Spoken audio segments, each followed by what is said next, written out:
Very good evening जी, सत श्रीकाल। Indian penal code के regarding आज हम लोग डिस्कस करेंगे एक्सटॉर्शन। थेफ्ट ऑलरेडी हमने कवर कर लिया और एक्सटॉर्शन जो है आज हम लोग डिस्कस करेंगे along with the aggravated forms जो है उसको भी आज हम लोग इसी लेक्चर में सेम लेक्चर में डिस्कस करेंगे। तो एक्सटॉर्शन जो है basically section 383 of Indian penal code में डिफाइन किया गया है। As per the bare language of the concern is यहाँ पर लिखा गया है whoever intentionally put any person in fear of any injury to that person or to any other person and thereby dishonestly induce that person or any other person so put in fear to deliver to any person any property or valuable security or anything signed or sealed which may be converted into valuable security commit extortion। तो ये एक simple सी definition है जहां पर 383 में define की गई है। यहाँ पर एक बात बिल्कुल क्लियर है कि हमने इसको 3 इंग्रेडिएंट्स में डिवाइड किया है। The first thing is that the put any person in fear of injury. अगर थेफ्ट की बात करें तो वहां पर चोरी हो रही है, वहां पर कोई हम लोग थेफ्ट नहीं कर रहे किसी को, राइट, फियर ऑफ इंजरी नहीं दे रही किसी को। दूसरी बात यहाँ पर डिसऑनेस्ट इंड्यूसमेंट भी है थेफ्ट, और इसमें बहुत जमीन आसमान का फर्क है जो हम लोग डिस्कस करेंगे अभी। डिसऑनेस्ट इंड्यूसमेंट है, सबसे पहले मैंने किसी पर्सन को अंडर थ्रेट में रखा, उसके बाद मैंने उसको इंड्यूस किया डिसऑनेस्टली कि अगर आप यहां से जिंदा जाना चाहते हो तो आप अपनी फैमिली को फोन करो और उनको कहो कि मेरे 1 करोड़ रुपया या 10 लाख रुपया मेरे अकाउंट में ट्रांसफर करो या कैश वहां पर रख दो, मैं वहां से अपने आप खुद लेके आ जाऊंगा। तो मैं उसको डिसऑनेस्टली इंड्यूस कर रहा हूं। क्यों कर रहा हूं? ताकि डिलीवर कर सके वो प्रॉपर्टी, कोई भी वैल्यूएबल सिक्योरिटी, किसको? उस पर्सन को जिसको मैं चाहूं या अक्यूज को। तो ये एक्सटॉर्शन कमिट हो जाएगा जब ये 3 इंग्रेडिएंट्स हमारे कंप्लीट हो जाते हैं। तो ये इंपॉर्टेंट हमारे लिए। एक्सपोज कोई पर्सन जो ए है वो थ्रेट कर रहा है कि मैं आपके अगेंस्ट डेफामेटरी जो है वो कोई भी न्यूज़ वो पब्लिश कर दूंगा न्यूज़पेपर में, इन केस अगर आपने मुझे 10 लाख रुपये ना दिए तो हो सकता है कि वो जो एक्विजिशन है वो रियल में हो, सही हो, फैक्ट्स बिल्कुल क्लियर हो, लेकिन यहां पर एक्सटॉर्शन कमिट कर रहे हो just in order to extort something. तो ये एक इंपॉर्टेंट बात है कि अगर आपने किसी को धमकी दी, आपको किसी को थ्रेट दे रहे हो इन ऑर्डर टू गिव, ये आपके अगेंस्ट में डेफामेटरी स्टेटमेंट पब्लिश कर दूंगा न्यूज़पेपर में, तो ये अपने आप में एक्सटॉर्शन माना जाएगा। अगर वहां पर आप उसको डिसऑनेस्टली इंड्यूस कर रहे हो कि मुझे पैसा चाहिए, आप उसको लेके आओ, बिल्कुल इंपॉर्टेंट है। आपने उसको थ्रेट भी दे दिया। क्या थ्रेट दिया? डेफामेटरी स्टेटमेंट पब्लिश करने का। अब उसको आप इंड्यूस कर रहे हो कि इन केस अगर आपने ना दी तो मैं पब्लिश तो करूंगा, तो आप उसको इंड्यूस कर रहे हो कि मुझे पैसा चाहिए, I just need the money, पैसे बात लेके आओ, बात खत्म।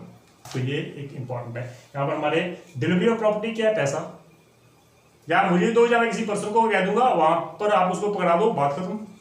तो ये एक्सटॉर्शन है, राइट। सेकंड इलस्ट्रेशन यहाँ पर लिखा है, A threatens Z that he will keep जेड्स चाइल्ड इन रॉन्गफुल कन्फाइनमेंट। अब जेड को मैं थ्रेट कर रहा हूं कि आपका जो बच्चा है, वो चाइल्ड जो है वो मेरी कस्टडी में है, मैंने उसको रॉन्गफुली कन्फाइन करके रखा हुआ है। अगर आप सही सलामती चाहते हो उस बेटे की, अगर आप चाहते हो कि आपका बेटा सही सलामत हो, आपको मिल जाए वापस जिंदा, तो आप मुझे 10 लाख रुपया दे दो। तो यहां पर क्या है? Put in fear of that person. किसको?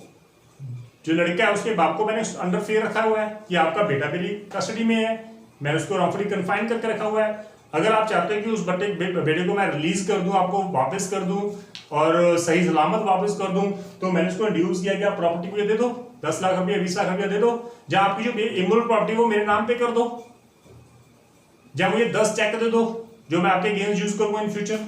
तो वैल्यूएबल सिक्योरिटी ये कुछ भी हो सकती है, राइट। तो ये था एक्सटॉर्शन जो हम बात कर रहे हैं। तो first, put any person in fear of injury, जो फर्स्ट इंग्रेडिएंट है वहां पे लिखा है फियर। फियर क्या है? Basically fear must be such in nature and extent as to unsettle the mind of the person। जिसके अगेंस्ट आप fear, बेसिकली आप थ्रेट उसको यूज कर रहे हो, किसी को डरा रहे हो, वो थ्रेट ऐसा हो कि उसके माइंड को आप द मोमेंट अनसेटल कर दो। आपने उसके बेटे को रॉन्गफुल कन्फाइन में रखा और आपने बता दिया कि आपका बेटा मेरी कस्टडी में है, उसको रॉन्गफुली मैंने कन्फाइन करके रखा हुआ है, अगर आप उसको जिंदा चाहते हो तो आप ये पैसे दे दो, उसका माइंड अनसेटल हो जाएगा इमीडिएटली। आपके कहने पर वो काम करना शुरू कर देगा। तो यही है बेसिकली यहाँ पर important factor, fair, right, put any person in fear of injury. तो इंजरी क्या है यहाँ पर, फिजिकली इंजरी होना जरूरी नहीं है क्योंकि मैंने तो अभी थ्रेट ही किया है, तो हो सकता है मैं उसकी लात भी तोड़ दूं, तो उसकी उंगलियां काट के मैं उसको गिफ्ट कर दूं कि भाई इतनी मैंने उंगली काट दी है, बाकी मैं काट दूंगा अगर आपने पैसा ना दिया। तो फिजिकल इंजरी भी हो सकती है, एक फिजिकल इंजरी के बिना भी वो हम लोग एक्सटॉर्शन कमिट कर सकते हैं। आपने सिर्फ फेयर यहाँ पर फेयर ऑफ इंजरी देना है, fear of injury, that's it. तो यहाँ पर we have a case that is Chandrakala versus Ramakrishna. इस केस में जो कोर्ट ने कहा बेसिकली, एक जो हेडमास्टर ऑफ स्कूल था, राइट, प्रिंसिपल कह सकते हैं, उसने एक लेडी टीचर को ऑफिस में बुलाया and he was alone in the office, और उसको थ्रेट किया कि अगर आप यहाँ पर 3 पेपरों पर साइन नहीं करोगे तो मैं आपको आपकी मोडेस्टी को हर्ट कर दूंगा। 354 section of Indian penal code, आपकी मोडेस्टी को हर्ट कर दूंगा। तो वो अंडर थ्रेट उस टीचर ने साइन कर दी, तो ये बेसिकली एक्सटॉर्शन कमिट हो गया। Then dishonest intention the second thing, inducement जो है वो इंपॉर्टेंट फैक्टर है हमारा।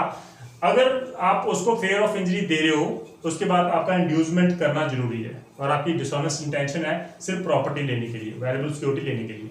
अगर आप उसको इंड्यूस नहीं कर रहे तो ऑफेंस एक्सटॉर्शन कंप्लीट नहीं होता। यहाँ पर उसका सेकंड इंग्रेडिएंट है वो अगर रह गया तो वो एक्सटॉर्शन कंप्लीट होगा ही। तो dishonest inducement should be there. जिस पर्सन को आपने फेयर दिया आप उसी को इंड्यूस करोगे कि भाई यहाँ पर मुझे इतने पैसे चाहिए, जहाँ पर उस पर्सन को पैसे दे के और जिसको मैंने वहां पर भेजा हुआ है, तो व्हाटएवर जो भी है। Third, delivery of person property और valuable security by the person put in fear of to any person. यहां पर डिलीवरी ऑफ प्रॉपर्टी होनी चाहिए, अगर वो नहीं है तो वो अटेम्प्ट में चला जाएगा। अगर आप एक्सटॉर्शन कमिट करना चाहते हो तो वो डिलीवरी ऑफ प्रॉपर्टी भी तो होनी चाहिए। अगर वो आपने उसको फेयर ऑफ इंजरी दे दी, आपने उसको इंड्यूस कर दिया, लेकिन उसने पुलिस कॉल कर दी, इंस्टेड ऑफ कि आपको प्रॉपर्टी दे दे उसने पुलिस कॉल कर दी, आपको पकड़ लिया, तो ये तो अटेम्प्ट हो गया ना, तो एक्सटॉर्शन तो कमिट हुआ नहीं। तो यहाँ पर delivery of property should be there, right, ये होनी चाहिए बिल्कुल। हमारे पास केस है that is Jadunandan Singh versus emperor का केस है हमारा। इस केस में गिविंग एंड टेकिंग को डिफाइन किया गया है। कोर्ट ने कहा कि बेसिकली किसी पर्सन को फोर्सफुल उसका थंब इंप्रेशन लेना, ये एक्सटॉर्शन नहीं है, बिल्कुल एक्सटॉर्शन नहीं। ये हो सकता है ये असॉल्ट हो, ये एक्सटॉर्शन नहीं है। किसी का मैंने हाथ पकड़ा, उसका मैंने थंब इंप्रेशन लिया, उसको जाने दिया, ये एक्सटॉर्शन नहीं है। हो सकता है यहाँ पर फेयर ऑफ इंजरी हो, बट यहाँ पर इंड्यूसमेंट नहीं है, मैंने खुद ही उसके साइन लिए हैं, यहाँ पर इंड्यूसमेंट ही नहीं है। ये वैल्यूएबल सिक्योरिटी मैंने खुद ली है उससे जबरदस्ती, उसके सिग्नेचर करवा के, यहाँ पर बिल्कुल नहीं है, उसने नहीं किए, तो मैंने टेक किए, वो उसने दिए नहीं है। गिविंग एंड टेकिंग यहाँ पर बहुत इंपॉर्टेंट रोल प्ले करती है। इस केस में कोर्ट ने कहा कि यहाँ पर जो पर्सन खुद बेसिकली पहले उसने मना कर दिया साइन करने से, बाद में उसके वो मान गया साइन करने, क्योंकि आपने उसको इंड्यूस कर दिया under the free of injury के, तो वो उसके बाद अगर साइन करा वो एक्सटॉर्शन है, दैट्स इट। अगर आप जबरदस्ती उसके थंब इंप्रेशन ले रहे हो तो एक्सटॉर्शन ही नहीं है भाई। यहाँ पर फेयर ऑफ इंजरी हो सकता है for the movement fair of injury हो, लेकिन यहाँ पर इंड्यूसमेंट नहीं है, डिसऑनेस्ट इंड्यूसमेंट नहीं है। ये एक इंपॉर्टेंट फैक्टर है जिसकी वजह से आपको ध्यान रखना होगा। तो गिविंग एंड टेकिंग जो है वो इस केस में डिफाइन किया गया था, इसको प्लीज आप ध्यान रखना। देन अगर हम बात करें फर्दर इसके डिफरेंस के रिगार्डिंग एक्सटॉर्शन एंड थेफ्ट की बात कर रहा हूं, तो थेफ्ट में बिना ऑनर की कंसेंट के आप मोर प्रॉपर्टी मूव कर लेते हो, राइट। यहां पर विद कंसेंट मूव कर रहे हो, आपने उसको इंड्यूस किया, वो प्रॉपर्टी लेके आओ, वो इस प्रॉपर्टी को इसको दो। यहां पर ये इंपॉर्टेंट फैक्टर है कि ऑनर की कंसेंट यहां पर है बिल्कुल। तो रॉन्गफुली आप उसकी कंसेंट ले रहे हो, ये पहला डिफरेंस है, जबकि थेफ्ट में आपने उसकी कंसेंट ली नहीं। सेकंड जो डिफरेंस है, एक्सटॉर्शन में मूवेबल और इमूवेबल प्रॉपर्टी दोनों के अगेंस्ट आप एक्सटॉर्शन को कमिट कर सकते हो, लेकिन थेफ्ट जो है वो सिर्फ मूवेबल प्रॉपर्टी के अगेंस्ट ही होता है, राइट। एक्सटॉर्शन तो इमूवेबल भी होता है ना, आप सारी संपत्ति मेरे नाम कर दो, दैट्स इट, तो वो तो इमूवेबल प्रॉपर्टी भी कवर कर गया। थर्ड, यहाँ पर फोर्स, जो एलिमेंट ऑफ फोर्स यहाँ पर यूज किया गया है कहीं ना कहीं फेयर ऑफ इंजरी के रिगार्डिंग, जबकि थेफ्ट में फोर्स होता ही नहीं है, आप बिना उसकी कंसेंट के आप मूव कर रहे हो, तो ये एक इंपॉर्टेंट फैक्टर है। दूसरी जो फोर्थ डिफरेंस है, यहाँ पर प्रॉपर्टी खुद डिलीवर की जा रही है ऑनर द्वारा, जबकि वहां पर डिलीवरी नहीं होती, वहां पर आप चोरी कर रहे हो। थेफ्ट में। तो ये एक मेजर डिफरेंस था हमारा इस केस में जो आपको ध्यान रखना होगा। अगर हम बात करें एग्रेवेटेड फॉर्म के रिगार्डिंग तो पनिशमेंट जो है बेसिकली 384 में 383 की पनिशमेंट दी गई जो बिल्कुल सेम है थेफ्ट के रिगार्डिंग। तो वहां पर 3 years और विद फाइन और विद बोथ है। It is same as prescribed under section 379। Theft की पनिशमेंट एक्सटॉर्शन की पनिशमेंट बिल्कुल सेम है, सिर्फ एग्रेवेटेड फॉर्म की पनिशमेंट अलग हो सकती है, राइट। लाइक 385 यहाँ पर लिखा 385 में putting person in fear of injury in order to commit extortion. अभी एक्सटॉर्शन कमिट नहीं कर रहे, कमिट करने वाले हो। In order to commit extortion, यहाँ पर अगर आप किसी पर्सन को फेयर ऑफ इंजरी में रख दिया ताकि वो एक्सटॉर्शन कमिट कर सके, फेयर ऑफ इंजरी में रख लिया, अभी एक्सटॉर्शन कमिट हुआ नहीं है, तो ये 385 को अट्रैक्ट करेगा। यहाँ पर लिखा है whoever in order to the committing of extortion, अभी एक्सटॉर्शन कमिट हुआ नहीं है, put any person in fair, लेकिन आपने उस पर्सन को अंडर द फेयर जरूर रख लिया, राइट, फेयर में रख लिया। और attempt to put any person in fear, जब आप अटेम्प्ट कर रहे हो तो ताकि उसको आप इंजरी दे सको, फेयर ऑफ इंजरी आपने शो कर दी, तो यहाँ पर पनिशमेंट जो है वो कम हो जाएगी, 2 years रह जाएगी और विद फाइन और विद बोथ हो जाएगी। तो पनिशमेंट कम हो गई क्योंकि अभी एक्सटॉर्शन कमिट हुआ ही नहीं है। Then 386, that is extortion by putting a person in fear of death और grievous hurt. GH is a grievous hurt, तो यहाँ पर मैंने शॉर्ट फॉर्म लिखा हुआ है। तो यहाँ पर ये 386 और 387 में स्टूडेंट सबसे ज्यादा कंफ्यूज हो जाते हैं, क्योंकि अगर बात करें 386 की, यहाँ पर बिल्कुल क्लियर वहां पर लिखा है इन फेयर ऑफ डेथ और ग्रीवियस हर्ट आप एक्सटॉर्शन कमिट कर रहे हो, extortion by putting a person in fear of death और ग्रीवियस हर्ट। तो यहाँ पर 386 में एक्चुअल में एक्सटॉर्शन कमिट हो रहा है, लेकिन 387 में अगर बात करेंगे वो वहां पर एक्सटॉर्शन कमिट हो नहीं रहा, अभी हमने करना है, लेकिन आपने अटेम्प्ट जरूर कर लिया, फेयर ऑफ इंजरी जरूर दे दी, लेकिन अभी वहां पर एक्सटॉर्शन भी कमिट हुआ नहीं है। लेकिन 386 में एक्चुअल में एक्सटॉर्शन कमिट हो चुका है।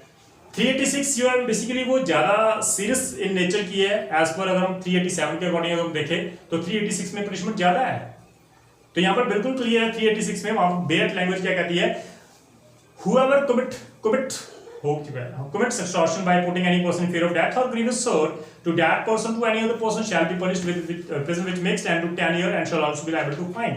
commit हो चुका है, extortion commit हो चुका है, और आपने वहां पर जब आपने उसको फेयर क्या दिया है, डेथ और ग्रीवियस हर्ट की, मैंने आपको मार देना है, मैंने आपको ग्रीवियस हर्ट कर दी, मैंने आपकी बेसिकली आपकी जो है वो फिंगर है उसको मैं काट दूंगा, ये ग्रीवियस हर्ट हो गया ना।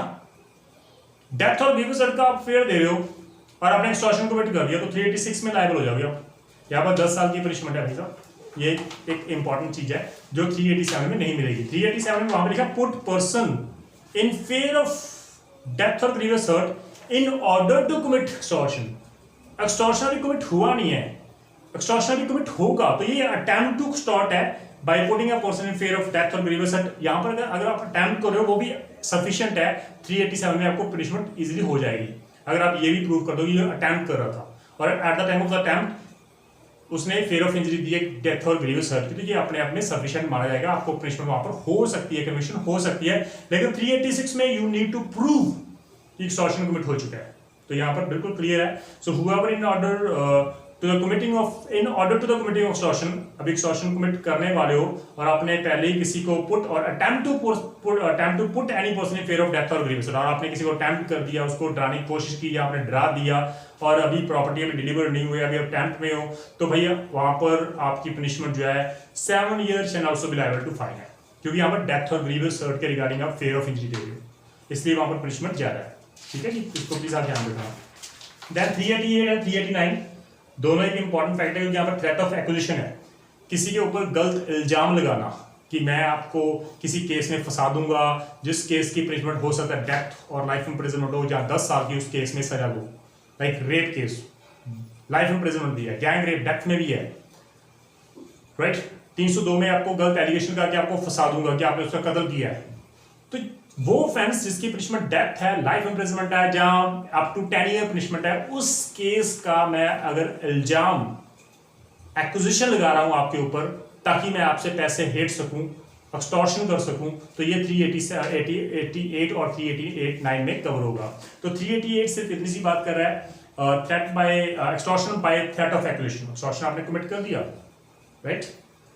लेकिन 389 क्या कहता है, in order to commit extortion, वहां पर अभी हुआ नहीं एक्सटॉर्शन कमिट, आपने पहले उसको फेयर ऑफ इंजरी दे दी, लेकिन 388 क्या कहता है, एक्सटॉर्शन हो चुका है, राइट। यहां पर लिखा है whoever commit extortion हो चुका है by putting any person in fear of an accusation against that person or any other person having committed or attempted to commit of an offense punishable with death or imprisonment for life। मैं आपके ऊपर ऐसा allegation लगाऊंगा, चाहे वो किसी offence का, चाहे वो उसके अटेम्प्ट का है, जो भी है, उसकी पनिशमेंट डेथ, लाइफ इम्प्रिजनमेंट और 10 ईयर है, तो उस एलिगेशन के रिगार्डिंग मैंने आपको फेयर ऑफ इंजरी दे दी। लाइक कोई पुलिस वाला है, कोई पुलिस ऑफिसर है, वो किसी पर्सन कहता है ठीक है मैं आपको एनडीपीएस के केस में आपको मैं अंदर कर दूंगा अगर आपने मुझे 4 लाख रुपया ना दिया। एनडीपीएस एक्ट बहुत डेंजरस एक्ट है, उसकी पनिशमेंट 10 साल 14 साल लाइफ इम्प्रिजनमेंट हो सकती है। तो इसलिए फेयर ऑफ इंजरी वहां पर एक पुलिस वाला उसको दे रहा है, जो नेचुरल होता है। रेप के केस में किसी को फंसा देना ताकि आप उससे पैसे एक्सटॉर्ट कर सको, ये एक नेचुरल गेम है हमारी सोसाइटी में, पैसा कमाने की दौड़ दी हुई है। किसी के ऊपर गलत इल्जाम लगा रहे हो, चाहे वो रेप का है, चाहे वो मर्डर का है, चाहे पुलिस वाले किसी को जानबूझकर फंसा रहे हैं, तो ये बेसिकली किस पर्पस के लिए, एक्सटॉर्शन पर्पस के लिए।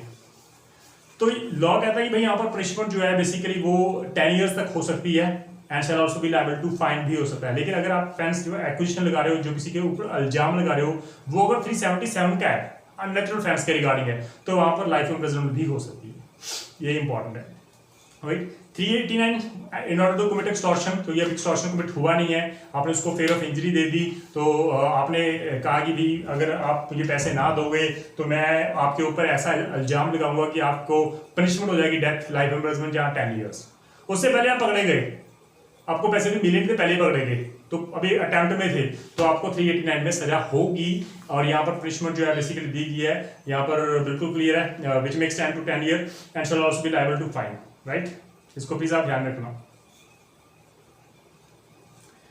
तो ये एक हमारे लिए इंपॉर्टेंट फैक्टर था हमारे लिए। यहाँ पर भी 370 388 और 89 में जो पनिशमेंट है, जो बेसिकली जो उसमें जो डिफरेंस है वो बिल्कुल कम है। पनिशमेंट हालांकि सेम दी गई है, लेकिन जो उसमें जो डिफरेंस है वो बिल्कुल कम है, क्योंकि यहाँ पर 389 की बात करें तो in order to commit extortion है, अगर 388 की बात करें तो वो एक्सटॉर्शन कमिट हो रहा है। तो इसको प्लीज आप ध्यान रखना। In case of doubt, in case of any problem, please आप डिस्कस कर लेना। तो थैंक यू सो मच।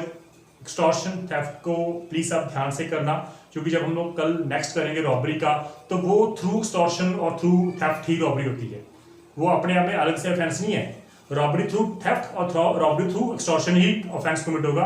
तो प्लीज इसको ध्यान में रखना, इनकी जो प्रोविजन है उसको प्लीज आप पढ़ लेना, ताकि ये कंसेप्ट आपको बिल्कुल क्लियर हो जाए। रॉबरी से पहले ये कंसेप्ट क्लियर आपके होने बहुत जरूरी है। Thank you so much. सत श्री अकाल।